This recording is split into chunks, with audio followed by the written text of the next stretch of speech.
অনির্বাণের সম্পত্তি আত্মসাৎ করার জন্য এবার নিজের বরকে নিয়ে অনির্বাণের বাড়িতে গিয়ে উঠলো নীলু। হ্যাঁ বন্ধুরা, ভিডিওতে লাইক দিয়ে দেখতে থাকুন। অনির্বাণ সাত সকালবেলা যখন ঘুম থেকে ওঠা মাত্রই ডোরবেলের আওয়াজ শুনতে পায়, ঠিক সেই সময় অনির্বাণ দরজা খোলা মাত্রই যখন নীলাঞ্জনা এবং ওর সঙ্গে থাকা ওর পক্ষে সেই আইনজীবীকে বর সাজে দেখে, ঠিক সেই সময় অনির্বাণ বলতে থাকে যে কী ব্যাপার নীলাঞ্জনা, তুমি জেল থেকে ছাড়া পাবে কোনো মতে, সেটা আমি খুব ভালো করে আন্দাজ করতে পেরেছি, কিন্তু তাই বলে তুমি এরকম নববধূ সাজে আমার বাড়ির এখানে এসে কী করছেন তো সেটাই বুঝতে পারছি না। অন্যদিকে নীলাঞ্জনার পক্ষে আইনজীবী বর সাজে নীলাঞ্জনার বর হয়ে বলতে থাকে যেখানে কোথাও একটা ভুল হচ্ছে আপনার, আপনি এক্ষুনি বললেন না যে এটা আপনার বাড়ি, এটা কোনো মতো আপনার বাড়ি আর এখন নেই, কারণ এই গোটা বাড়ির উপরে এখন আমাদের রাজত্ব চলবে, কারণ আমার স্ত্রী নীলাঞ্জনা এখন এই গোটা বাড়ির মালিক, আর আপনি যদি ঠিক দুদিনের মাথায় এই বাড়িটা খালি করে এই বাড়ি ছেড়ে না যান তাহলে কিন্তু আমি আপনার বিরুদ্ধে আইনি অ্যাকশন নিতে বাধ্য হব। অন্যদিকে অনির্বাণ হাসতে থাকে এবং বলতে থাকে যে ও আচ্ছা ঠিক আছে, এবার আমার গোটা বাড়ির উপরে নিজে হামলা করার জন্য এবার তাকে নিজের বর সাজিয়ে নিয়ে এসেছে। তুমি এতটা নির্লজ্জ, এতটা নিকৃষ্ট, এতটা নিচে নামতে পারো নীলাঞ্জনা, সত্যি আমি সেটা কল্পনাও করিনি।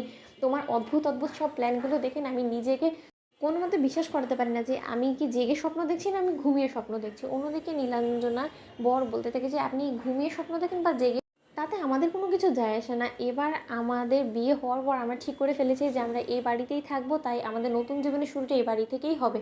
অন্যদিকে অনেকবার বলতে থাকে তা বেশ, তো আপনাদের ফুলসজ্জার ঘরটা অবধি আমি নিজ হাতে সাজিয়ে দেবো, আপনারা একদম টেনশন করবে না। হাজারো আমার ছোট শ্যালিকার বিয়ে বলে কথা, এরকম করে ভাগ্য করে একটা বর পেয়েছে, সেই বরের ফুলসজ্জার রাতটা আমি কী করি বা এরকম করে ভেস্তে যেতে দিতে পারি বলুন তো।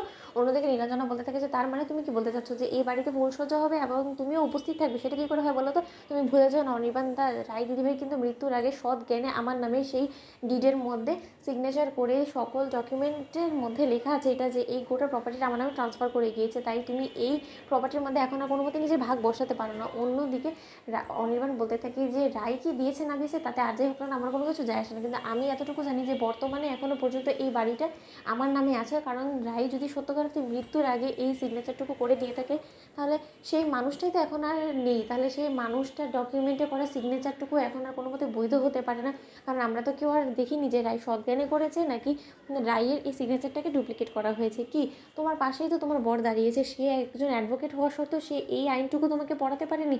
আসলে সত্যকার হচ্ছে তোমরা বিয়ে নিয়ে যথেষ্ট পরিমাণে মনে হয় বিজি ছিলে, তার জন্যই হয়তো বা এই আইনটুকু তোমার পড়তে ভুল হয়ে গিয়েছে, তাই না। অন্যদিকে নীলাঞ্জনার বর বলতে থাকে যে একদম মুখ সামলে কথা বলবে, ও বাড়িতেও সকলকে বলে এসেছি, এবার তোমাকেও বলে দিচ্ছি যে তুমি যদি ঠিক আমার স্ত্রীকে ওর যোগ্য সম্মান দিয়ে ওকে না কথা বলতে পারো ওর সাথে, তাহলে কিন্তু আমার থেকে খারাপ কেউ হবে না, কারণ আমার সামনে দাঁড়িয়ে আমার স্ত্রীকে কেউ অসম্মান অপমান করবে সেটা আমি কোনো মতেই মেনে নেবো না। অন্যদিকে অনেকবার হাসতে থাকে এবং বলতে থাকে যে সত্যি বুড়ো বয়সে ভীমরতি যে ধরে সেটা দেখলাম। তো বন্ধুদের ভিডিওটা ভালো লাইক কমেন্ট শেয়ার সাবস্ক্রাইব করতে ভুলো না।